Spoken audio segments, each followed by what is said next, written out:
Online पढ़ाई का जरिए तो कई लोगों ने डेवलप किया, लेकिन आप अपने आप को अलग बाकियों से कैसे बताते हैं? जैसे LIC जीवन के साथ भी और जीवन के बाद भी। नेक्स्ट रूट एजुकेशन इंस्टीट्यूट के थ्रू जो कैंडिडेट हमारे थ्रू इंटरव्यू के लिए आएंगे, हमारे पास इतने एक्सपीरियंस्ड पैनल में लोग हैं जिनका केवी में ही नौकरी करने का, सर्विस करने का 30 साल से ज़्यादा अनुभव है। बिफोर ज्वाइनिंग सर्विस तो हम उनको ट्रेन करेंगे, उनको ड्यूरिंग सर्विस किसी भी प्रकार की व्यवहारिक मुश्किल आएंगी तो हमारे एक्सपर्ट मतलब उनका साथ देंगे। और इवन रिटायरमेंट के बाद भी हमारे पास वो अधिकारी हैं जो रिटायरमेंट के बाद भी आज इस फील्ड में एक्टिव हैं।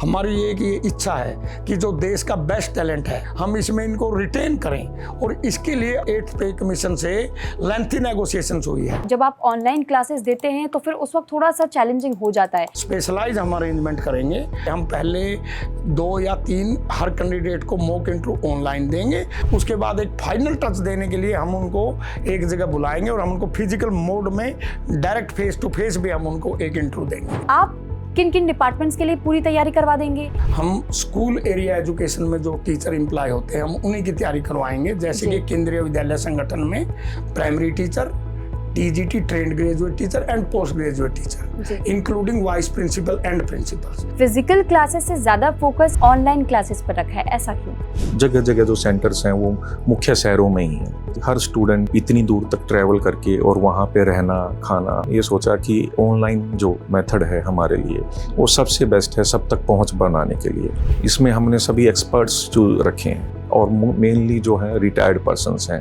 नेक्स्ट रूट एजुकेशन इंस्टीट्यूट बाकी इंस्टीट्यूट से अलग कैसे है? मेरे पास काफ़ी मेरे मित्र लोग आते रहते थे, जैसे कोई साइंटिस्ट है, कोई प्रोफेसर है, कोई डॉक्टर है, they are retired, they wanted to help the youth. ये शर्त रखी कि जो हमारा इंस्टीट्यूट होगा वो प्रॉफिट ओरिएंटेड नहीं होगा। आप लोगों ने फोकस किया है मॉक इंटरव्यूज पर, जबकि हम बाकी के तमाम कोचिंग इंस्टीट्यूट्स को देखते हैं मॉक इंटरव्यूज पे बहुत कम लोग बात करते हैं। रिटन एग्जाम करवाने की तैयारी करवाने के लिए ऑलरेडी बहुत सारे सेंटर्स हैं। नमस्कार, आपके साथ मैं हूँ सुरभि तिवारी, और आज के इस खास बातचीत में हमारे साथ बेहद खास मेहमान भी जुड़ चुके हैं, और मेहमान का मैं परिचय आपसे करवाऊं उससे पहले मैं आपको एक बात बताना चाहूँगी जो आपके हित की है। दरअसल शिक्षा की जब हम बात करते हैं तो शिक्षा को लेकर के आपके हमारे जहन में हमेशा यही आता है कि शिक्षा वो माध्यम है जिससे कि कोई भी अपने फ्यूचर को बना सकता है, संवार सकता है, और वो किसी भी प्रोफेशन से जुड़ सकता है आगे आने वाले समय में। लेकिन शिक्षा को आज के वक्त में कई लोगों ने बिजनेस बना दिया है। दूसरी तरफ जब हम शिक्षा की स्थिति की बात करते हैं या फिर उसकी क्वालिटी की बात करते हैं तो वो क्वालिटी हर जगह में मिल नहीं पाती। लेकिन आज हम एक ऐसा विषय आपके सामने लेकर के आए हैं शिक्षा से जुड़ा हुआ, जो कि हर उस व्यक्ति के लिए बहुत इंपॉर्टेंट है। जब आप 12वीं पास करके जाते हैं, आपको किस राह पर जाना है, कौन सा डिपार्टमेंट चुनना है, कौन सा प्रोफेशन चुनना है, ये आप समझ नहीं पाते हैं, और ट्रेनिंग कहाँ और कैसे ले। तो वैसे में आपके सामने एक क्वालिटी एजुकेशन सामने आती है जिसकी हम बात कर रहे हैं। इसका नाम है नेक्स्ट रूट एजुकेशन इंस्टीट्यूट, और इस इंस्टीट्यूट के जरिए आज हमारे साथ जो मेहमान जुड़े हुए हैं वो बताएंगे कि किस तरीके से आप सही समय पर सही राह चुन सकते हैं, सही प्रोफेशन चुन सकते हैं, और उसके लिए आपको कैसे तैयारी करनी है, किस किस तरीके के आपको एक्सपेरिमेंट्स करने पर जोर देना होगा, और कैसे आप अपने आप को पूरे कॉन्फिडेंस के साथ में मॉक इंटरव्यूज के लिए प्रिपेयर कर पाएंगे। तो चलिए सबसे पहले शुरुआत कर लेते हैं। SK शर्मा सर, आपका बहुत बहुत स्वागत है। नमस्कार जी। नमस्कार सर, सबसे पहले तो मैं आपसे आपका परिचय जानना चाहूँगी। जैसा कि आपने बताया, मेरा नाम सुरेश कुमार शर्मा है। मैं हरियाणा में जिला जींद के गांव खटकड़ का निवासी हूं, जो कि बहुत ही मतलब ग्रामीण क्षेत्र है। मैंने अपनी स्कूली शिक्षा गांव के ही स्कूल से प्राप्त की, और उस समय में हरियाणा में डिस्ट्रिक्ट प्राथमिक में कक्षा 5 में डिस्ट्रिक्ट लेवल एजुकेशन बोर्ड होता था, और मिडिल में हरियाणा स्कूल एजुकेशन बोर्ड होता था, और 10th में भी हरियाणा स्कूल एजुकेशन बोर्ड होता था। मैंने अपनी मिडिल 1979 और 10th 1981 में की, और मुझे हरियाणा सरकार से तीनों ही कक्षाओं के लिए टॉप करने में स्कॉलरशिप मिली। जैसा कि ग्रामीण क्षेत्र में उच्च शिक्षा के लिए ज़्यादा सुविधाएं नहीं होती, ज़्यादा गाइडेंस देने वाले नहीं होते, प्रोत्साहन देने वाले नहीं होते, तो वहाँ यही एक सामाजिक चलन है कि जैसे ही उस समय में, मैं 1981 की बात कर रहा हूँ, कि जैसे ही आपने अपनी 10th पास की तो ऐसा ही पेरेंट्स के द्वारा, रिलेटिव्स के द्वारा, समाज के द्वारा प्रोत्साहित किया जाता है कि आप कोई न कोई सरकारी नौकरी की तरफ जाएं। तो उस टाइम में below the age of under 18 years जो फर्स्ट अवेलेबल अपॉर्चुनिटीज़ थी वो भारतीय वायुसेना ही थी, जिसमें 10th पास डायरेक्टली भारतीय वायुसेना में all India direct competitive exam पास करके ज्वाइन कर सकते थे। तो मैंने भी अपने बुजुर्गों की सलाह मानकर, अपने पेरेंट्स की सलाह मानकर वही किया, और at the age of 17 year I was selected in Indian air force and joined in 1984। मुझे जब आपके बारे में पता चला तो मुझे जान के वाकई में बहुत अच्छा महसूस हुआ कि एक एक्स एयरफोर्स ऑफिसर और उसके बाद वो शिक्षा के क्षेत्र में आगे बढ़ भी रहे हैं और लोगों को बढ़ाना भी चाह रहे हैं। तो मैं आपसे ये समझना चाहूँगी सर कि आपने पहली रिटायरमेंट ली as an ex air force officer और उसके बाद दूसरी रिटायरमेंट आपकी KVS से रही। उसके बाद आपने सिर्फ एजुकेशन के फील्ड को ही क्यों चुना? इसके पीछे का रीज़न क्या है? देखिए जी, मेरा ये कंसिडर्ड व्यू है, मेरा ये मानना है, right tool to bring change in the society is only education. जी। मेरा शुरू में ही शिक्षा के क्षेत्र में काम करने की मेरी रुचि थी। जी। कुछ परिस्थितियों के अनुसार जो कि उस समय पॉसिबल नहीं हो पाया, but I am grateful to air force also, जिसने कि इतना बेटर इन्वायरमेंट हमें मतलब वहाँ प्रोवाइड किया, जिससे कि मैंने वहाँ सर्विस करते करते ही मैंने अपनी ग्रेजुएशन, पोस्ट ग्रेजुएशन एंड मतलब B.Ed की। और उसके बाद में मेरा मन शुरू से ही अध्यापक बनने में मेरी रुचि थी। जैसे ही मेरी वहाँ सेवा पूरी हुई तो मैंने इमीडिएटली VRS लेकर, तो मैंने चाहा कि हमारे समाज के 3 मुख्य स्तंभ हैं, सैनिक, शिक्षक और कृषक। जैसा कि हम रूरल एरिया से संबंधित हैं, मैं किसानों के संघर्ष को समझ सकता हूं, देख भी पाया हूं। उसी तरह सैनिकों का संघर्ष जग जाहिर है, उसी तरह शिक्षक का भी है। तो मैंने सोचा कि एक एरिया में मैं अपनी सेवाएं दे चुका हूं, अब मैं समाज को शिक्षा के एरिया में मैं अपनी सेवा दूं। तो फिर मैंने मतलब शिक्षा जगत में मतलब इस प्रोफेशन में आने का फैसला किया। क्योंकि आपने एजुकेशन के प्रोफेशन का जिक्र किया, और एजुकेशन का प्रोफेशन इस तरीके का माना जाता है कि हम कभी भी जब शिक्षकों की बात करते हैं तो उन्हें हमेशा से गुरु, और उस गुरु को ईश्वर के समान का दर्जा दिया जाता है। और आज के वक्त में कोई भी स्टूडेंट ये समझ नहीं पाता कि 12th के बाद उन्हें क्या करना चाहिए, या जब वो कॉलेज कंप्लीट कर लेते हैं, ग्रेजुएशन कर लेते हैं, तो उसके बाद उन्हें क्या करना चाहिए। तो जब हम नेक्स्ट रूट एजुकेशन इंस्टीट्यूट की बात करते हैं, ये इंस्टीट्यूट कैसे परफॉर्म करता है सर? मैं इस इंस्टीट्यूट के पीछे जो बनाने की और इसको स्थापित करने की जो प्रेरणा और जो इसका उद्देश्य रहा है, इसमें मैं अपने मतलब पर्सनल संघर्ष को जोड़ना चाहूँगा। जबकि मैं हरियाणा एजुकेशन बोर्ड का मिडिल और मैट्रिक लेवल का टॉपर था, इसके बावजूद भी कोई वहाँ एडवाइज करने वाला और ये सही सलाह देने वाला नहीं था। तो उसके बाद में मैंने महसूस किया कि अगर कोई प्रॉपर ऐसा इंस्टीट्यूट हो जो कि बेस्ट टैलेंट को प्रमोट कर सके, जैसे आज जबकि हरियाणा में मेरे जो होम स्टेट की मैं परिस्थिति बताऊं, हरियाणा में ग्रुप C और ग्रुप D में graduate, post graduate, even MPhil candidate भी ग्रुप D में ज्वाइन करके वो खुशियां मना रहे हैं। तो मुझे दुख होता है। तो हम चाहते हैं कि हम अपने जो बेस्ट टैलेंट अवेलेबल है उसको एजुकेशन फील्ड में अट्रैक्ट करें, जिससे वो अपना तो भला कर ही पाएंगे, साथ में समाज का भी भला कर पाएंगे और उनके टैलेंट का बेस्ट यूज हो पाएगा। अच्छा सर, क्योंकि आप KVS से जुड़े रहे हैं और मुझे हाल फिलहाल में पता चला कि आप एक्स नेशनल जनरल सेक्रेटरी और फाउंडर भी रहे हैं KVTWA के, यानी कि केंद्रीय विद्यालय टीचर वेलफेयर एसोसिएशन के। और इसके साथ ही मैं ये भी देख पा रही हूँ कि आप KV टीचर एसोसिएशन से लंबे समय से जुड़े रहे थे। लेकिन जब आपने रिटायरमेंट ली और उसके बाद, क्योंकि अप्रैल के महीने में 2026 में आपकी रिटायरमेंट हुई, इसके बाद भी आप एजुकेशन के प्रोफेशन को ही कंटिन्यू करना चाहते हैं, नए नए प्रोजेक्ट्स पर काम करना चाहते हैं। तो नेक्स्ट रूट एजुकेशन इंस्टीट्यूट के तहत में आप अपने अनुभव को कैसे साझा करेंगे? क्योंकि KV के टीचर्स के जब हम बात करते हैं, ये हमने अक्सर सुना है, उन्हें ऑल इंडिया ट्रांसफ़र का सामना करना पड़ता है, जगह जगह कभी भी स्टेट्स कहीं भी बदल जाते हैं, उनकी फैमिलीज़ के लिए बहुत प्रॉब्लमेटिक होता है। तो ऐसे में आप अपना एक्सपीरियंस उन सभी लोगों के लिए कैसे साझा करेंगे? देखिए जी, ये मेरा मानना है कि once teacher is always teacher, once soldier is always soldier. Resources की कमी रही है और इन सारी मुश्किलों का मैंने अपनी एयरफोर्स की सर्विस के दौरान इंडिया ट्रांसफर लायबिलिटी में मेरा अनुभव रहा है, वही सिमिलर सिचुएशन केवीएस की सर्विस के दौरान ही आती है। क्योंकि केवीएस को जो इस्टेब्लिश करने का जो भारत सरकार का उद्देश्य था वो ऑल इंडिया ट्रांसफर लायबिलिटी के एम्प्लॉइज के बच्चों को पढ़ाने के लिए ही केवीएस बना था। जब मैंने केवीएस ज्वाइन किया, जब मैंने इस डिपार्टमेंट को ज्वाइन किया तो मैंने महसूस किया कि comparatively to defence services KVS की सर्विस बहुत मुश्किल है। डिफेंस में तो सारी अरेंजमेंट भारत सरकार कर देती है, लेकिन केवी टीचर को सब कुछ अपनी अरेंजमेंट खुद ही करनी पड़ती है। तो उसके लिए जैसे कि एक CGHS central government health services जो भारत सरकार के कर्मचारियों को 1954 से मिल रही है, लेकिन केवी टीचर को मिल नहीं रही थी, उसके लिए हमने सुप्रीम कोर्ट तक उस संघर्ष को करके केवी टीचर्स के लिए हमने उस सुविधा को रिसेंटली उनको इंटाइटल करवाया और उनके CGHS कार्ड बनाए, ताकि आज केवी टीचर की ट्रांसफ़र कश्मीर से कन्याकुमारी तक चाहे कहीं भी होगी तो उनको लाइक डिफेंस पर्सनल जो CGHS हेल्थ स्कीम के तहत उनको फ्री मेडिकल ट्रीटमेंट मिलेगी। इसके बाद पे कमीशन के पास हम उनकी मुद्दा लेकर गए कि केवी टीचर को एक नॉर्मल एम्प्लॉय की तरह ट्रीट न किया जाए।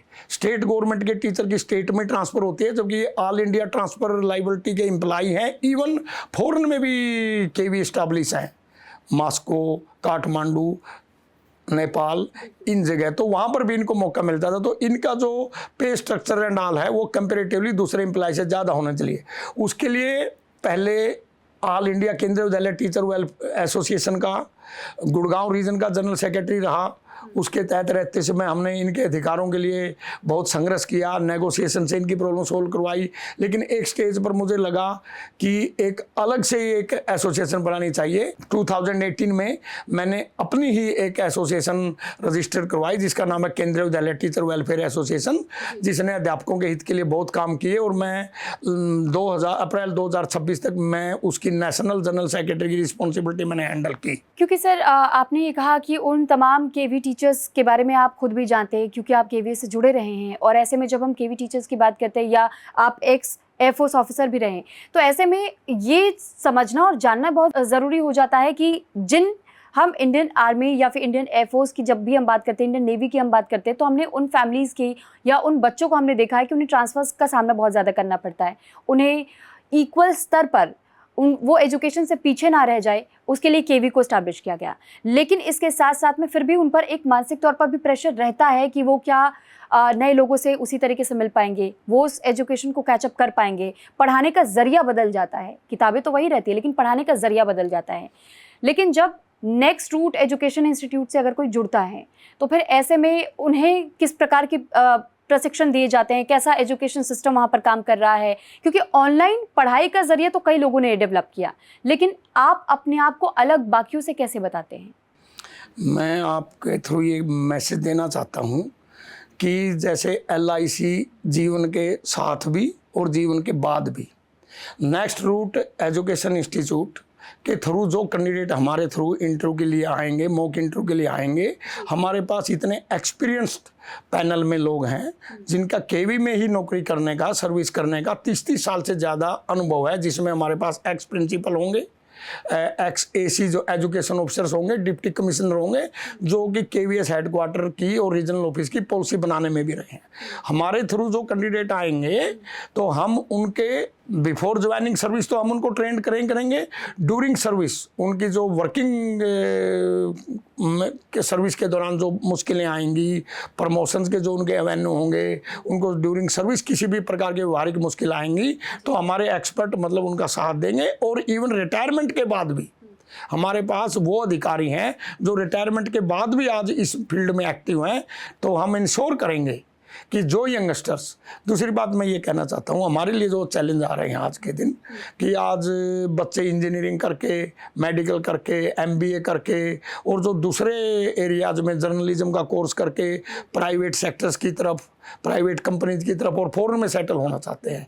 हमारी ये इच्छा है कि जो देश का बेस्ट टैलेंट है हम इसको एजुकेशन फील्ड में अट्रैक्ट करें, और अट्रैक्ट ही न करें, हम इसमें इनको रिटेन करें। और इसके लिए अभी हमारी 8th पे कमीशन से लेंथी नेगोशिएशंस हुई है एट्थ पे कमीशन ने KVTWA के रीजनल नेशनल जनरल सेक्रेटरी और प्रेसिडेंट को बुलाया और हमने उनकी व्यवहारिक मुश्किलें और उनके बेटर पे स्ट्रक्चर की भी बात की। और आपको जान के खुशी होगी, अभी एंट्री स्टेज पे even a primary teacher 80,000 rupees आज के दिन ड्रा कर रहा है और पे कमीशन के बाद में उसकी सैलरी 1.5 लाख रुपए के करीब पहुंचने वाली है। तो मैं ये कहना चाहता हूं, इसी उम्मीद के साथ हम बेस्ट टैलेंट को एजुकेशन फील्ड में अट्रैक्ट करना चाहते हैं और we hope after implementation of 8CPC हम उसको रिटेन भी कर पाएंगे। तो ये इस प्रकार की जो फाइनेंस की दिक्कत है, वर्किंग कंडीशंस हैं, वर्किंग कंडीशन को KVTWA बिल्कुल अच्छी बना देगी, जिससे कि कोई भी आदमी अपने काम को सुचारू रूप से कर पाएगा। हम एक एक करके तमाम लोगों के बारे में बात कर रहे हैं, हमने सैनिकों के बारे में बात की, लेकिन मैं आपसे उनके बारे में थोड़ा सा और डिटेल इसलिए जानना चाहूँगी क्योंकि उनके लिए थोड़ा सा टफ सिचुएशन ज़्यादा हो जाती है, खास तौर पर पारिवारिक मामलों को लेकर के। अपनी ड्यूटी वो कर रहे होते, लेकिन जब उनके बच्चों की पढ़ाई की बात आती है, उनके प्रोफेशन की बात आती है, तो क्या उनके लिए कोई अलग से डिस्काउंट ऑफर किया जा रहा है? जैसा कि मैं खुद भूतपूर्व सैनिक हूँ, मैं इन समस्याओं को समझता हूँ। I am please to announce on behalf of Next root education Institute कि हम सभी भूतपूर्व सैनिकों को और उनके डिपेंडेंट को 50% मतलब कंसेशन में हम इनरोल करेंगे उनको। सर, वैसे तो ये बात हो गई कि हमारे देश के जो जवान हैं हमारे सरहदों पर, वो हमेशा तैनात रहते हैं ताकि हमारे देश के लोग सुरक्षित रह सके, लेकिन उनके परिवार के लिए आप लोगों ने सोचा, ये बहुत बहुत अच्छी बात है और प्रेरणादायक बात है। लेकिन उन लोगों के मन में भी ज़रूर सवाल आ रहा होगा कि अगर वो महिलाएं हैं या ST OBC ग्रुप से अगर वो आते हैं उस कैटेगरी से, तो फिर उनके लिए क्या है आपके पास? देखिए, वैसे तो ये पॉलिसी मैटर है, आपने मुझे एकदम ये इंस्टेंट क्वेश्चन पूछ लिया। चलिए, being a head of the organisation, मैं अपनी तरफ से अनाउंस कर रहा हूँ कि महिलाओं के लिए और समाज के जो दूसरे SC ST जो भारत सरकार की पॉलिसी में ही उनको सभी प्रकार के फीस एग्जाम्पशंस हैं, तो उसी प्रकार का जो अनाउंसमेंट हमने सैनिकों और उनके परिवारों के लिए, same concession we will extend for them also. तो ये तो बल्ले बल्ले हो गई आप सबकी भी, क्योंकि वाकई में अगर आप एजुकेशन फील्ड से जुड़े हुए हैं, आप प्रोफेशन अपना एजुकेशन फील्ड में अगर कंटिन्यू करना चाहते हैं, तो नेक्स्ट रूट एजुकेशन इंस्टीट्यूट इसी वजह से बेस्ट कहा जा रहा है। और क्योंकि हम थोड़ा सा और नेक्स्ट रूट एजुकेशन के बारे में समझना चाहेंगे सर आपसे कि मेन उद्देश्य क्या है इसे एस्टैब्लिश करने का। मैं इसके बारे में ये कहना चाहूँगा, हमारे पूरे देश में रिटन एग्ज़ाम की तैयारी करने के लिए बहुत कोचिंग इंस्टीट्यूट्स हैं और रिटन एग्जामिनेशन की तैयारी तो करवा देते हैं। स्पेशली जो रूरल एरियाज में हमारे यंगस्टर्स हैं, बहुत ही हाईली टैलेंटेड हैं, उनकी जो मेन प्रॉब्लम है वो कम्युनिकेशन स्किल्स और सेल्फ कॉन्फिडेंस है, ओरेटरी स्किल्स है, जो उनकी इंग्लिश के ऊपर जो पकड़ है वो बड़ी कम है, जिसकी वजह से वो लोग इंटरव्यू में अच्छा नहीं कर पाते। ये प्रॉब्लम मैंने भी 2004 टू 2007 के बीच में जो दूसरे साथियों से मिलने के बाद महसूस की कि रिटन एग्जामिनेशन किताबें पढ़ के वो क्लियर कर लेते हैं, लेकिन जब इंटरव्यू की जब बात आती है, जब उनसे डिपार्टमेंट रिलेटेड क्वेश्चन पूछे जाते हैं, मान लीजिए आप KVS में एग्जाम के लिए जा रहे हैं, तो आप जो KVS के बारे में पूछ रहे हैं, नवोदय विद्यालय में जा रहे हैं तो आप नवोदय विद्यालय की वर्किंग कंडीशन के बारे में पूछ रहे हैं। तो हम जिस डिपार्टमेंट के candidate, specially we are focusing on teaching departments, teaching post, तो हम PRT, TGT, PGT, VP and principals, हम इन पोस्ट की तैयारी करवाएंगे केंद्रीय विद्यालय संगठन के लिए, नवोदय विद्यालय समिति के लिए, स्टेट एजुकेशन बोर्ड के लिए and other education institute which are covered by central government like railway, Sainik school, space school. तो हम इनमें इनसाइड इंफॉर्मेशन देंगे and being experience in this department we understand कि इंटरव्यू लेने वाले इनसे क्या पूछना चाहते हैं, उनकी इंटेंशन क्या है और वो कैंडिडेट में क्या ढूंढ रहे हैं। तो हम उनको इन डिपार्टमेंट की बेसिक चीज़ें बताएंगे जिनसे कि उनके इंटरव्यू में सफल होने के कंपेरेटिवली चांसेस ज़्यादा बढ़ जाएंगे। यानी कुल मिलाकर अगर देखा जाए तो अगर आप किसी भी तरीके से मॉक इंटरव्यू के लिए अपने आप को प्रिपेयर करना चाहते हैं, वो भी बहुत ज़्यादा कॉन्फिडेंस के साथ में, तो फिर वो चीज़ आपको नेक्स्ट रूट एजुकेशन इंस्टीट्यूट के साथ में मिलने वाला है।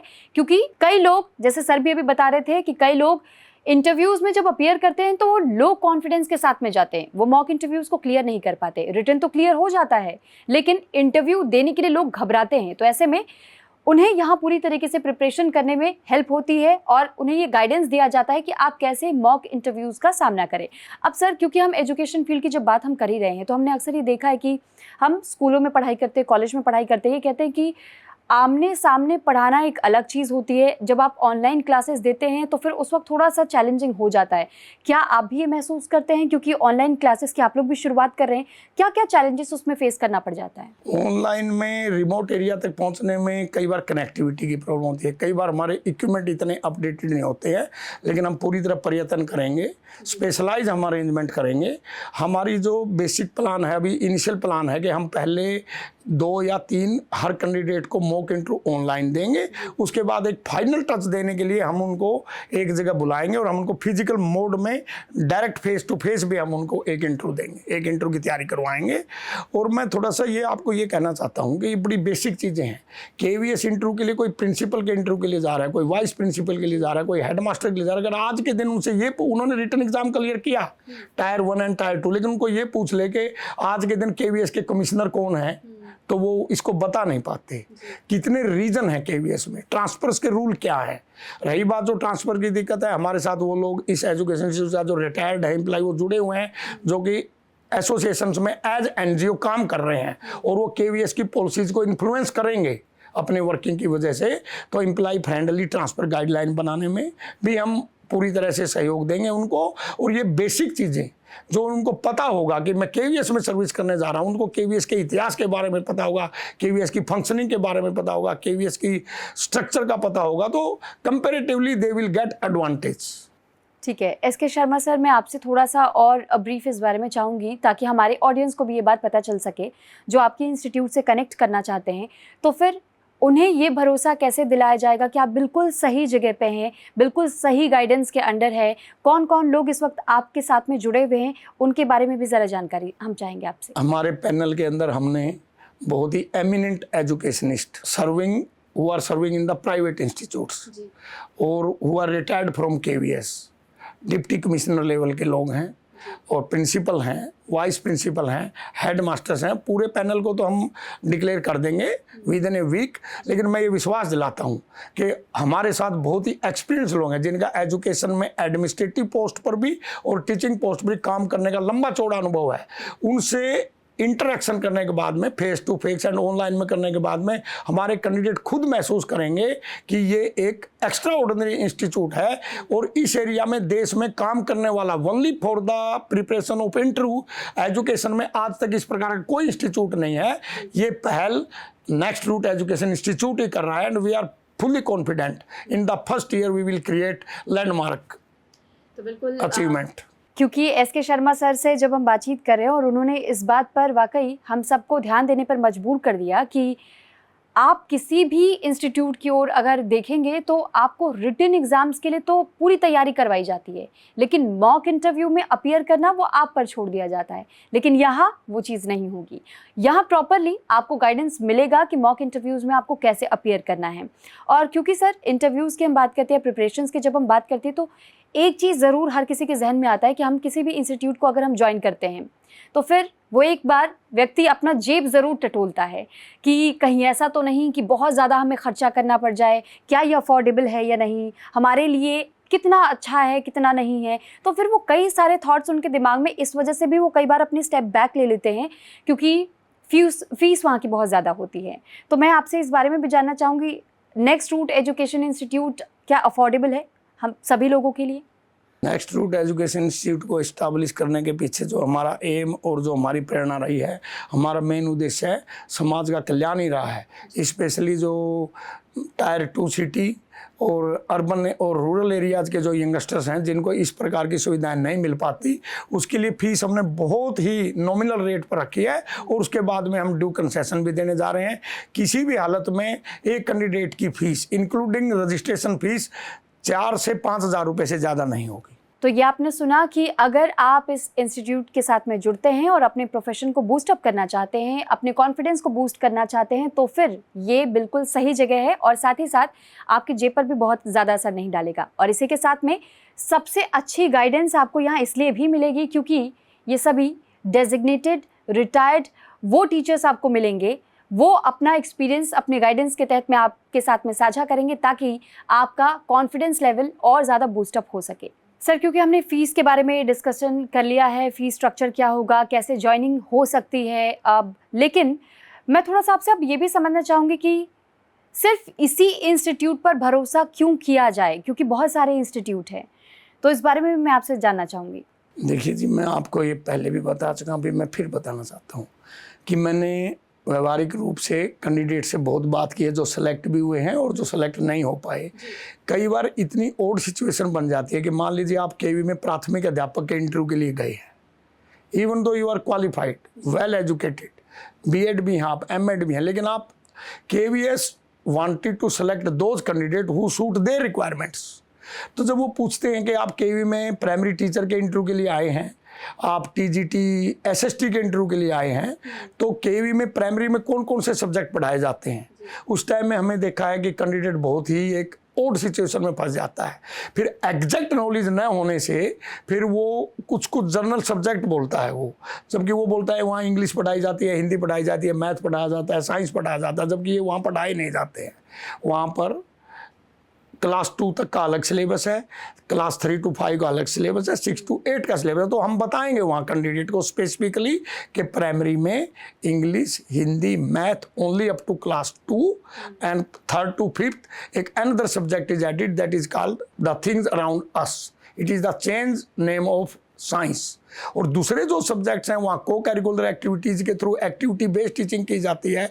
तो हमें विश्वास है जब हमारा कैंडिडेट इतना केवीएस के बारे में जानेगा, जब वो नवोदय का इंटरव्यू देने जाएगा तो हम उसको नवोदय की बताएंगे, वहाँ पर रेजिडेंशियल स्कूल है। अच्छा, अब मैं इसमें आपसे एक और चीज़ पूछना चाहूँगी कि जब लोग मॉक इंटरव्यू देने के लिए जाते हैं, जैसे आपने कहा कि अगर उनसे सब्जेक्ट पूछ लिया जाए और अगर वो जवाब गलत हो जाता है तो क्या उस पर भी नेगेटिव मार्किंग हो जाती है? ये जरूरी होता है जानना? देखिए, आप देखिए कि आजकल 3rd करोड़ तो कंपटीशन है जी, तो नेक टू नेक कंपटीशन है। जब वहाँ इंटरव्यू बोर्ड को एक ऐसा कैंडिडेट मिल रहा है जो कि केवीएस के सिस्टम के बारे में ज़्यादा फैमिलियर है, तो ऑब्वियसली उसको प्रेफरेंस ज़्यादा मिल जाती है। इंटरव्यू बोर्ड पे अच्छा इंप्रेशन बनता है कि ये तो कैंडिडेट बहुत कुछ जानते हैं। काफ़ी केवी के जो एक्स स्टूडेंट हैं वो उन्होंने केवी में एज टीचर ज्वाइन किया क्योंकि वो केवीएस के सिस्टम को अच्छी तरह जानते थे। केवीएस के एडमिनिस्ट्रेशन ने इस बात को समझा कि ऑल इंडिया ट्रांसफर लाइबिलिटी के बारे में भी अवेयर हैं। तो हम कैंडिडेट को राइट चॉइस करने से पहले ये भी बताएंगे कि आप जिस प्रोफेशन में जा रहे हैं, स्पेशली फीमेल जा रही हैं, हम बताएंगे कि ये all India transfer liability job है, लेकिन इसमें आपका घर के नज़दीक रहने का कितने अवसर हैं, घर से दूर रहने के कितने अवसर हैं, ताकि वो एक लास्ट मोमेंट में ज्वाइन करने के बाद में, पूरे प्रोसेस के बाद में, जब उनकी पोस्टिंग मेघालय हो जाती है, उस टाइम में वो उनके लिए शौक ना आए। तो हम डिपार्टमेंट के बारे में उनको मेंटली प्रिपेयर करेंगे, डिपार्टमेंट की इनसाइड स्टोरीज भी उनको बताएंगे, डिपार्टमेंट आपसे क्या एक्सपेक्ट करता है इंटरव्यू में, वो भी उसके लिए भी हम तैयार करेंगे। अगर हम रेलवे स्कूल के अपॉइंटमेंट के लिए टीचर को इंटरव्यू करेंगे तो हम रेलवे के जोन्स के बारे में उनको बताएंगे, रेलवेज के स्कूलों में प्रमोशन एवेन्यूज क्या हैं, करियर पाथ कैसे मूव करेगा, सैनिक स्कूल में क्या करेगा और स्पेस स्कूल में क्या करेगा। तो ये जो हमारा इंस्टीट्यूट है स्पेशली टीचिंग डिपार्टमेंट के लिए ही इंटरव्यू के लिए तैयार किया गया, और इस प्रकार का कोई भी इंस्टीट्यूट आज देश में अवेलेबल नहीं है। जो वो ट्रेनिंग दे रहे हैं वो जर्नलाइज लोग हैं, जबकि हमारे पास स्पेसिफिकली एजुकेशन डिपार्टमेंट के लोग हैं। बिल्कुल, तो देखा आपने, इसी वजह से मैंने ये सवाल आप लोगों के लिए पूछा, क्योंकि कई बार होता है कि हम बहुत अपने आप में ऐसे कॉन्फिडेंस महसूस करते हैं कि ठीक है, एक ही सवाल तो गलत हुआ है, इससे ज़्यादा क्या हो जाएगा, लेकिन वो एक सवाल भी आपके लिए भारी पड़ सकता है। इसलिए आपको सही प्रिपरेशंस लेना बहुत ज़रूरी है, सही गाइडेंस के तहत में, और गाइडेंस सही अगर हो तो फिर आप कोई भी इंटरव्यू क्रैक कर सकते हैं। क्योंकि जैसे कि अभी सर ने बताया कि जब केवीएस से जुड़े हुए टीचर्स ही अगर एक्सपीरियंस्ड वो हैं, उन्हें पता है कि अंदर उस सिस्टम में क्या क्या रहता है, तो फिर अगर वो गाइडेंस आपको मिल गई तो ये आपके फ़ायदे की बात होगी। और सर, मैं आपसे ये ज़रूर पूछना चाहूँगी कि कई बार हमने देखा है कि लोग प्रिपरेशंस करते वक्त थोड़ा सा वो मेंटली ट्रॉमेटाइज्ड हो जाते हैं, या फिर वो बहुत ज़्यादा स्ट्रेस लेने लगते हैं कि हम कैसे प्रिपेयर करें, क्या हम मॉक इंटरव्यू क्लियर कर लेंगे, क्या हम रिटन क्लियर कर लेंगे, मेरा सिलेक्शन हो जाएगा। और क्योंकि आपने ये बात भी कही कि वाकई कंपटीशन का दौर है, कंपटीशन बहुत ज़्यादा है, और ऐसे में वो मेंटल स्ट्रेस को कंट्रोल करके अपने आप को उस कॉन्फिडेंस के साथ में मॉक इंटरव्यू में प्रेजेंट कर पाना, इसके लिए आप कैसे गाइडेंस देंगे? जैसा कि मैंने आपको बताया, जो अभी हमारी प्लानिंग है, हम हर कैंडिडेट से एक्सपर्ट, डिफरेंट एक्सपर्ट से करवाएंगे। और खुशी की बात यह है कि जो हमारे पैनल में हैं, जो नेक्स्ट रूट एजुकेशन इंस्टीट्यूट के पैनल में हैं, जो इसमें काफ़ी वो लोग भी हैं जो ड्यूरिंग सर्विस इंटरव्यू बोर्ड के में रहे हैं, वो सिलेक्शन कमेटीज में रहे हैं वो। फिर जैसा कि हमने कहा, हम उनके पहले 3 ऑनलाइन इंटरव्यू लेंगे, हम उनका मॉक इंटरव्यू ऑनलाइन करवाएंगे, फीडबैक देंगे उनकी, फर्स्ट में जो उनकी कमी रही, शॉर्टेज रही, हम उनको बताएंगे कि आपको ये आंसर होना था, आपके आव भाव ये होने थे, अप्रोप्रिएट आंसर ये होना था। फिर हम देखेंगे कि उस कैंडिडेट ने कितना मतलब होमवर्क किया, फिर हम उसका दूसरा लेंगे, दूसरा उसको चांस देंगे, फिर हम उसका तीसरा देंगे। और एक हमारी जो प्लानिंग है ऑनलाइन की बजाय, एक हम उनको कोई चॉइस स्टेशन बताएंगे जहां कैंडिडेट के ज़्यादा होने की संभावना, या एक सेंट्रलाइज प्लेस बताएंगे जिस पे हम इंटरव्यू को बनाएंगे, और एक हम पूरे अपने पैनल के साथ उनकी हिचकिचाहट को दूर करने के लिए एक physical model face to face interview भी करवाएंगे हम कैंडिडेट का, जो कि उसके एक्चुअल इंटरव्यू से 1 वीक पहले करवाएंगे हम, ताकि उसकी किसी भी प्रकार की हिचकिचाहट दूर हो जाए। बिल्कुल, तो अगर आप स्ट्रेस भी लेते हैं किसी भी इंटरव्यू का तो अब वो भी ख़त्म हो जाएगा। वहीं सर क्योंकि हम बात कर रहे हैं जैसे कि महिलाओं के लिए बहुत सारी चीज़ें हो जाती हैं और उनके लिए भी गाइडेंस बहुत ज़्यादा ज़रूरी हो जाता है। हमने हर डिपार्टमेंट्स को लेकर के बातचीत की, लेकिन क्योंकि जब ट्रांसफ़र की बात आती है तो इंसान झिझकता है। आपने कहा कि हम उन्हें पहले ही ये मैसेज कन्वे करेंगे कि आप जिस चीज़ के लिए तैयारी कर रहे हैं उसमें कुछ चैलेंजेस भी होंगी, आपको उनका सामना कैसे करना है ताकि वो मेंटली प्रिपेयर रहें, वो स्ट्रेस से दूर रहें। लेकिन इसी में एक सवाल ये भी आता है कि जब हम अपनी तैयारी कर रहे होते हैं तो उस बीच में जैसे आपने कहा कि कई बार ऑनलाइन कनेक्टिविटी की दिक्कत हो जाती है। इंटरव्यूज़ के लिए हम तैयारी करते हैं तो फिर उन्हें 2 से 3 मौके दिए जाएंगे, फिर फिजिकल अपीयरेंस का ये होगा, स्ट्रेस तो कट ऑफ हो गया। इसके साथ साथ में अब आगे वो वहाँ से निकल कर के किन किन डिपार्टमेंट्स में जा सकते हैं और किन किन पोस्ट के लिए वो अप्लाई कर सकते हैं, तो ये मैं समझना चाहूँगी कि आप किन किन डिपार्टमेंट्स के लिए पूरी तैयारी करवा देंगे या किस पोस्ट के लिए वो अप्लाई कर पाएंगे, वो क्या कुछ रहेगा सर? अभी जो इनिशियल स्टेज पे जो हमारे इंस्टीट्यूट ने प्लानिंग की है, हम स्कूल एरिया एजुकेशन में जो टीचर एम्प्लॉय होते हैं हम उन्हीं की तैयारी करवाएंगे। जैसे कि केंद्रीय विद्यालय संगठन में primary teacher, TGT trained graduate teacher and post graduate teacher, including vice principal and principals. School में काम करने वाले जो एजुकेशन से रिलेटेड एम्प्लॉय होते हैं यही होते हैं, बाकी अधिकारी होते हैं वो हायर फॉर्मेशन से काम करते हैं। In the similar line Navodaya Vidyalaya में प्राइमरी टीचर नहीं होते, वहाँ क्लासेज 6th एंड अबव होते हैं, तो वहाँ हम TGT and PGT all subject की तैयारी करवाएंगे। इसी लाइन पे रेलवे, सैनिक स्कूल और स्पेस स्कूल में हम स्कूल कैडर में काम करने वाले टीचर की तैयारी करवाएंगे, कॉलेज कैडर की नहीं। हम स्कूल कैडर तक ही सीमित हैं अभी तक। तो स्कूल कैडर तक सीमित है, लेकिन फिर भी आपको A+ एजुकेशन की क्वालिटी यहाँ पर दिख जाएगी और साथ ही प्रोफेशनलिज्म भी बहुत ज़्यादा देखने को मिलेगा, क्योंकि जो व्यक्ति आपको गाइडेंस देंगे वो सभी बहुत ज़्यादा एक्सपीरियंस्ड लोग हैं। और सर क्योंकि एक्सपीरियंस की जब हम बात करते हैं, आपने ये कहा कि हम अभी तक स्कूल तक सीमित है, क्या आगे ऐसा कोई स्कोप जब जैसे जैसे इंस्टीट्यूट ग्रो करता जाएगा उसके बाद आप कॉलेज पर भी फोकस करें? ये सब कुछ अभी फ्यूचर में है, मतलब भविष्य की गोद में छिपा हुआ है। पहले हमारा काम है जो यंगस्टर्स हैं, जो रूरल एरिया के हैं, जो डिप्राइव्ड हैं, टायर 1 सिटीज़ के हैं, टायर 2 सिटीज़ के हैं, जो टायर 3 सिटीज़ में जो दिक्कतें आ रही हैं, वहाँ पर काफ़ी एजुकेशन इंस्टीट्यूट हैं जो दुनिया भर के एग्ज़ाम की तैयारी करवा रहे हैं। वो एग्ज़ाम तैयारी करवा भी देते हैं, रिटर्न हो भी जाता है, लेकिन इंटरव्यू में बहुत प्रॉब्लम आ रही है। और जो इंटरव्यू लेने के लिए जो department cut off list decide करता है वो 4 गुना, 5 गुना, 6 गुना डिसाइड करता है।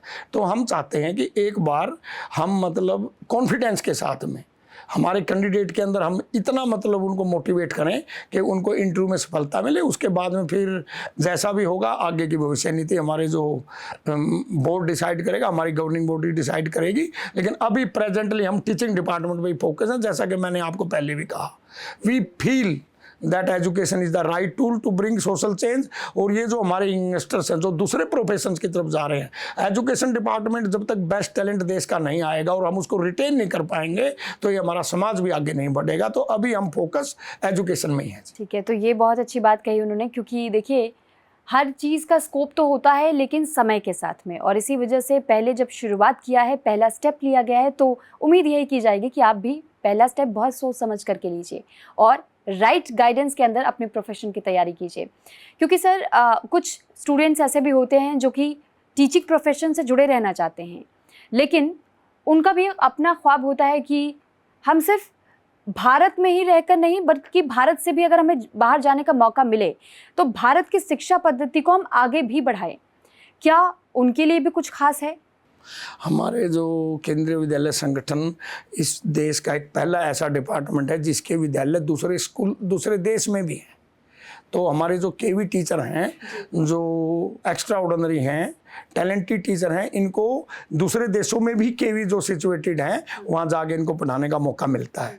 उसके बाद में जो हमारा मतलब डिपार्टमेंट जैसे जैसे आगे प्रोग्रेस करेगा तो हम इस बात को सोच रहे हैं कि हम national talent research like science olympiad, math olympiad, इस तरह ओलंपियाड करें और उसमें जो एक्स्ट्रा ऑर्डिनरी बच्चे होंगे बहुत ही नॉमिनल फीस पे हम उनको दूसरे देश के अंदर भी भेजेंगे, उनको स्कॉलरशिप देकर, ताकि वो उनके टैलेंट को आगे बढ़ाया जा सके और वो देश के विकास में योगदान दे सके। बहुत अच्छी बात है और बहुत अच्छा ऑफर भी है आप सभी के लिए भी सर, क्योंकि जब हम किसी के भी गाइडेंस के तहत में अपने प्रोफेशन को स्टैब्लिश करने की कोशिश करते हैं, हम अगर कोई प्रोफेशन चुनते हैं और ये एक्सपेक्ट करते हैं कि हमें सही गाइडेंस मिले, सही एक्सपीरियंस के अधीन मिले, तो ऐसे में मैं आपसे ये समझना चाहूँगी कि क्या उन टीचर्स के लिए भी कोई ऐसा वर्कशॉप आप आयोजित करते हैं, जैसे कि क्योंकि AI आ चुका है, ऑनलाइन क्लासेस हम दे रहे हैं, या फिर जब हम फिजिकल अपेयर होकर के किसी को किसी चीज़ के बारे में बता रहे हैं तो फिर उन टीचर्स को भी इन सभी चीज़ों के बारे में बताया जाता है पहले से?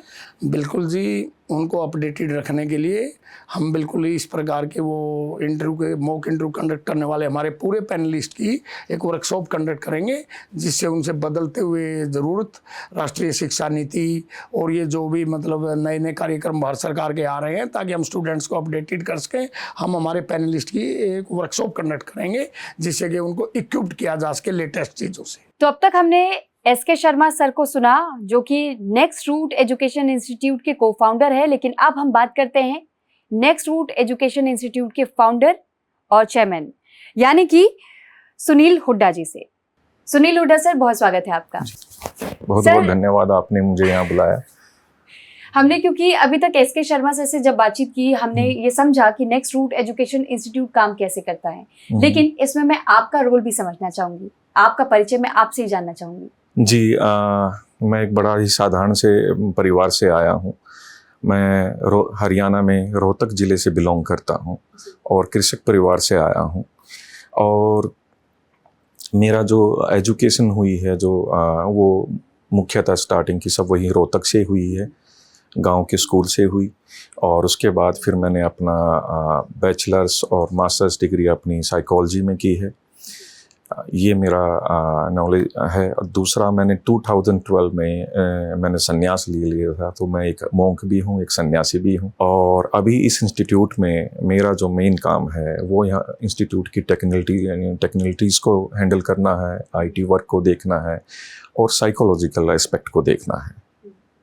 तो आप साइकोलॉजिस्ट भी हैं, साथ ही मॉन्क भी हैं, और एक सन्यासी के लिए ये बहुत इंपॉर्टेंट होता है कि उसे अपना घर त्यागते हुए समाज की सेवा करनी हो जाती है। तो आप इस एजुकेशन फील्ड से जुड़ करके आप समाज की सेवा ऐसे करना चाहते हैं। और साथ ही मैं आपसे ये भी समझना चाहूँगी, क्योंकि आपने कहा कि साइकोलॉजिस्ट हैं आप, और हम अभी जैसे SK शर्मा सर से बातचीत भी कर रहे थे तो उन्होंने भी ये बात बताई कि हर प्रिपरेशन के समय पर ये समझाना स्टूडेंट्स को, उन कैंडिडेट्स को बहुत टफ होता है कि वो मेंटल स्ट्रेस पर कैसे कंट्रोल पाए। क्योंकि आप ये साइकोलॉजिस्ट हैं, इसलिए भी मैं आपसे जानना चाहूंगी कि इसके लिए क्या किया जा सकता है, आप कैसे ट्रेन करेंगे अपने इंस्टीट्यूट के जरिए? जी, सबसे पहले तो मैं आपने जो शुरू में पूछा इस क्वेश्चन में कि समाज सेवा के संबंध में, समाज सेवा के लिए बहुत सारे क्षेत्र हैं, परंतु सभी सेवाओं का जो मुख्य आधार है वो है शिक्षा। अगर समाज में शिक्षित लोग होंगे, अच्छे से उनके पास रोजगार होगा, तो ही फिर आगे अन्य जो क्षेत्र हैं उनमें अच्छी सेवाएं हो सकती है। तो ये कोर है, सेंटर है समाज सेवा का, इसलिए मैंने इसको चुना। दूसरी बात आपने जो मुझसे पूछी इसी सवाल के अंदर कि स्ट्रेस के बारे में कैसे मैनेजमेंट किया जाता है। स्ट्रेस की बहुत सारे टेक्निक्स हैं और इनके कोई फिक्स्ड फॉर्मूलाज नहीं है। अगर कोई सोचते हैं कि भाई पेट दर्द होगा तो पेट की गोली मिलेगी, ऐसा बिल्कुल नहीं है। हर पर्सन अलग है, हर पर्सन इंडिविजुअल है, और हर एक के लिए जो स्ट्रेस मैनेजमेंट का जो मेथड है वो टोटली डिफरेंट हो सकता है। हाँ, कुछ एक यूनिवर्सल टेक्निक्स हैं, जैसे माइंडफुलनेस है, मेडिटेशंस की जो फील्ड में आती हैं, ऑब्वियसली दे वर्क, बट वो रूट कोज को एड्रेस करना नहीं हुआ। तो कहीं ना कहीं स्ट्रेस मैनेजमेंट में सबसे पहले तो पर्सन टू पर्सन डिफरेंट है, इसलिए हमें उसको देखना होगा हर कैंडिडेट के लिए उसको क्या समस्याएं उसको झेलनी पड़ रही हैं। जो स्टूडेंट्स हैं, ज़्यादातर हमारे जो थिंकिंग में जो एरर्स हैं उसके कारण हमारी ज़्यादातर स्ट्रेस बिल्डअप होती है। तो कहीं ना कहीं उनकी क्रिटिकल थिंकिंग की एबिलिटी को राइज करना, इनसाइट थेरेपी देना। अगर किसी पर्सन को एक राइट इनसाइट है तो उसकी स्ट्रेस वहीं पे गायब हो गई। और अगर हम उसको इनसाइट की बजाय अगर उसको सिर्फ एक मेडिटेशन करने को बोल रहे हैं या रिलैक्सेशन की टेक्निक दे रहे हैं, देन इट्स नॉट इनफ, वो पर्याप्त नहीं है। तो इस तरह बहुत सारे पहलू हैं जो हमें देखने पड़ते हैं और वो हम देखते भी हैं। ये तो बात हो गई कि उन कैंडिडेट्स को कैसे प्रिपेयर किया जाएगा और उन्हें मेंटली फिट रखने के लिए, ताकि वो अपनी प्रिपरेशंस को और अच्छे से कर पाए, तो ये बहुत ज़रूरी हो जाता है। लेकिन ये भी समझना चाहूँगी कि नेक्स्ट रूट एजुकेशन इंस्टीट्यूट की जब हम बात करते हैं तो मैंने इस पर गौर किया कि फिजिकल क्लासेस से ज़्यादा फोकस आप लोगों ने ऑनलाइन क्लासेस पर रखा है, ऐसा क्यों? उसके दो कारण हैं। एक, हमारा जो मुख्य लक्ष्य है वो देश के हर एक कोने तक पहुंचना है। जहां अब आप देखिए रिटन एग्जाम्स के लिए सेंटर्स हैं और चीज़ें हैं, जगह जगह जो सेंटर्स हैं वो मुख्य शहरों में ही हैं। हर विद्यार्थी, हर स्टूडेंट इतनी दूर तक ट्रैवल करके और वहाँ पे रहना, खाना और ये सब उनके लिए पॉसिबल नहीं है हर एक के लिए। तो इस दृष्टिकोण से हमने ये सोचा कि ऑनलाइन जो मेथड है हमारे लिए वो सबसे बेस्ट है सब तक पहुँच बनाने के लिए। हम चाहते हैं कि कितने ही गरीब या पिछड़े वर्ग के या कितनी ही दूरी पर कोई रहने वाला हो पूरे भारतवर्ष के अंदर, अगर वो उसको मार्गदर्शन की आवश्यकता है तो वो उसकी पहुँच में हो। तो पहला कारण तो यही है। दूसरा कारण है कि हमने जो हमारी जो फैकल्टी है, हम इसमें हमने सभी एक्सपर्ट्स जो रखे हैं और मेनली जो है रिटायर्ड पर्सन्स हैं और जिनकी अपनी फील्ड में बड़ी अचीवमेंट्स हैं। अब इतने सारे एक्सपर्ट्स पर जो पर्सन्स हैं ऑलरेडी जब वो रिटायर होते हैं, they are already well settled, बिल्कुल। So they need not to go for any other business और अदर थिंग। तो आप उनको पैसे के जरिए नहीं बुला सकते, एक ही जगह पे आप इकट्ठा नहीं कर सकते इतने सारे लोगों को। तो उन सब की भी का भी फायदा पहुंचना चाहिए। तो उसके लिए जो सबसे कन्वीनियंट मेथड है वो ऑनलाइन है। तो इसलिए भी हमने ऑनलाइन पर ही फोकस किया। आपने ऑनलाइन क्लासेस की भी बात बता दी लोगों को, आपने साइकोलॉजी की भी बात बता दी, लेकिन साथ ही next root education institute India में चल रहे तमाम बाकी इंस्टीट्यूट से अलग कैसे है? दो चीजें हैं इसमें सबसे अलग। पहली बात, इसकी शुरुआत के बारे में आपको मैं बताता हूँ। मेरे पास काफ़ी मेरे मित्र लोग आते रहते थे, जैसे कोई साइंटिस्ट है, कोई प्रोफेसर है, कोई डॉक्टर है, and they are retired and they wanted to help the youth. तो वो काफ़ी समय से मुझसे रिक्वेस्ट करते थे कि भाई आप हमारे लिए एक सेंटर बने और एक इंस्टीट्यूट खोलें। और वो सिर्फ उन सब की जिद यही थी कि भाई मैं ही बीच में आऊँ। I don't know, it was due to trust और सम अदर फैक्टर। तो उनकी जब उन्होंने इस सब को लेकर के चालू किया तो मैंने उनकी बात माननी पड़ी। तो उसमें हमने ये शर्त रखी कि ये सेंटर जो हमारा इंस्टीट्यूट होगा वो प्रॉफिट ओरिएंटेड नहीं होगा। अपार्ट फ्रॉम दैट कि अगर इंस्टीट्यूट के कारण के से ही उनके अगर कोई जनरल खर्चे आ रहे हैं, उसके अलावा कुछ भी कोई प्रॉफिट सेंटर्ड नहीं होगा। तो ये समाज सेवा के लक्ष्य से बनाया गया है। तो ये अदर इंस्टीट्यूट्स की तरह नहीं है जहाँ पे एक आपको प्रॉफिट सेंटर्ड रहना पड़े। और कहीं ना कहीं एक ऑनलाइन जो आपने मुझसे पूछा था क्या रीज़न है, एक तीसरा रीज़न ये भी है कि अगर आप एक फिक्स्ड लोकेशन करते हैं और बिल्डिंग खड़ी करते हैं तो आपके एक्सपेंसेस इतने हो जाते हैं कि आपको उसको पूरा करने का टारगेट पहले रखना पड़ता है। वो हम चाहते नहीं थे। तो एक तो इन अर्थों में ये हमारा जो इंस्टीट्यूट है वो बिल्कुल अलग है कि ये प्रॉफिट सेंटर्ड नहीं है और जितनी भी फैकल्टी है वो सिर्फ सोशल सर्विस के एस्पेक्ट से जुड़ी हुई है। दूसरा, हमारा सेंटर इन अर्थों में अलग है कि यहाँ की जितनी भी फैकल्टी है वो सब अपनी फील्ड के माहिर रहे, वहीं से वो रिटायर हुए, वो अपने डिपार्टमेंट्स के सारे इनसाइड्स और आउटसाइड सारे फैक्टर जानते हैं और उनसे अच्छा मार्गदर्शन जल्दी से कहीं और नहीं मिलने वाला है। तो ये कन्वीनियंट है उन लोगों के लिए जो ऑनलाइन क्लासेस लेना चाहते हैं कि आपको भी कहीं फिजिकली चल के आने की ज़रूरत बहुत ज़्यादा नहीं पड़ेगी। आप अपने घर से बैठ कर के ये एजुकेशन ले सकते हैं घर बैठे। और साथ ही उन टीचर्स के लिए भी बहुत ज़्यादा कन्वीनियंट है जो जिन्हें बहुत ट्रैवल ना करना पड़े, वो भी अपने समय अनुसार ऑनलाइन क्लासेस दे सकते हैं। लेकिन सुनील सर, एक सवाल ये भी ज़रूर हमारे जहन में आता है कि आप लोगों ने फोकस किया है मॉक इंटरव्यूज़ पर खास तौर पर, जबकि हम बाकी के तमाम कोचिंग इंस्टीट्यूट्स को देखते हैं जो लोग तैयारी करवाते हैं ऐसे इंटरव्यूज़ के लिए, तो वो रिटन पे सबसे ज़्यादा फोकस करते हैं। मॉक इंटरव्यूज़ पे बहुत कम लोग बात करते हैं।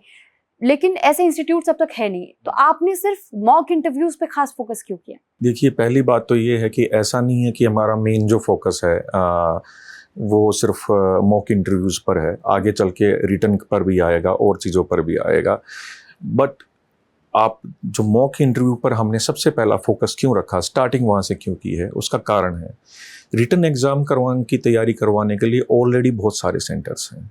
हमने एक से एक पिछले 20 सालों में देखा है कि एक से एक युवा प्रतिभाओं को देखा जिनकी अच्छी प्रिपरेशंस भी थी और उन्होंने अपने रिटर्न एग्ज़ाम से बहुत अच्छे से क्लियर किए, बट फिर भी वो कहीं ना कहीं जॉब नहीं पाने पाए। उसका कारण था इंटरव्यू के लिए तैयारियां करवाना वो एक बिल्कुल दूसरे प्रकार की ही फील्ड हो जाती है। क्योंकि जब इंटरव्यू क्यों लिया जाता है, इंटरव्यू इसलिए लिया जाता है कि खाली आपके दिमाग में क्या नॉलेज स्टोरेज है उसका ही नहीं, आप उसका कैसे अच्छा उपयोग कर सकते हैं, आपकी स्ट्रेंथ क्या है, आपकी वीकनेस क्या है, आप डिपार्टमेंट के किस तरह काम आ सकते हैं, ये चीज़ें भी बहुत ज़्यादा मैटर करती हैं। अगर किसी को नॉलेज बहुत हो बट उसकी एप्लीकेशन करना नहीं जानता है, अगर किसी में नॉलेज बहुत हो, एप्लीकेशन भी जानता हो, परंतु कॉन्फिडेंस नहीं हो या सोशल कम्युनिकेशन स्किल्स नहीं हो, तो ऑब्वियसली वो रिजेक्ट हो सकता है। तो इस कारण से हमारा जो लक्ष्य है पहला वो है इंटरव्यू, ताकि जिन लोगों की पहले से तैयारियां हो चुकी हैं उनकी पहले मदद होने पाए। तो फिलहाल हमने एस.के. शर्मा सर से बातचीत की, जो कि को फाउंडर है नेक्स्ट रूट एजुकेशन इंस्टीट्यूट के, और साथ ही फाउंडर हमारे साथ सुनील हुड्डा जी जुड़े और उन्होंने भी हमें ये बताया कि किस तरीके से नेक्स्ट रूट एजुकेशन इंस्टीट्यूट इस और काम करता है कि जो भी व्यक्ति अगर अपने आगे के प्रोफेशन पर जोर देना चाहता है, काम करना चाहता है और पूरे कॉन्फिडेंस के साथ में मॉक इंटरव्यू में अपीयर करना चाहता है, ताकि जब भी कभी वो किसी भी हाई क्वालिफाइड जॉब्स के लिए अप्लाई करता है तो कॉन्फिडेंस के साथ जा सके और उसका सिलेक्शन हो जाए। क्योंकि कई बार आप रिटन एग्जाम्स के प्रिपरेशंस कर लेते हैं लेकिन वहां अपने आप को कॉन्फिडेंस पे लेकर मॉक इंटरव्यू में अपीयर नहीं कर पाते, जिस वजह से आप थोड़ा सा पिछड़ जाता है। और ऐसे में सिस्टम के अंदर की बात सिस्टम के लोग ज्यादा बेहतर बता पाते हैं, और इसी वजह से यहाँ पर जिस टीम को खड़ा किया गया है नेक्स्ट रूट एजुकेशन इंस्टीट्यूट में, वो लोग हैं जो कि ऑलरेडी अपने अपने डिपार्टमेंट और प्रोफेशन में एक्सेल करते हैं और उन्होंने एक लंबा समय दिया है अपने उस प्रोफेशन को, और इसी वजह से उनके गाइडेंस के तहत में अगर आप अपना प्रोफेशन आगे बढ़ाना चाहते हैं तो यह आपके लिए प्लस पॉइंट हो सकता है और आप मन चाहे जॉब क्रैक कर सकते हैं इजीली। खासतौर पे एजुकेशन फील्ड से रिलेटेड जो लोग अप्लाई कर रहे हैं, कैंडिडेट जो आगे की पढ़ाई अपनी कंटिन्यू करना चाहते हैं, तो उन्हें हर चीज की knowledge Next root education Institute में मिल पाएगी। सर, ये तमाम जानकारियां साझा करने के लिए बहुत बहुत धन्यवाद।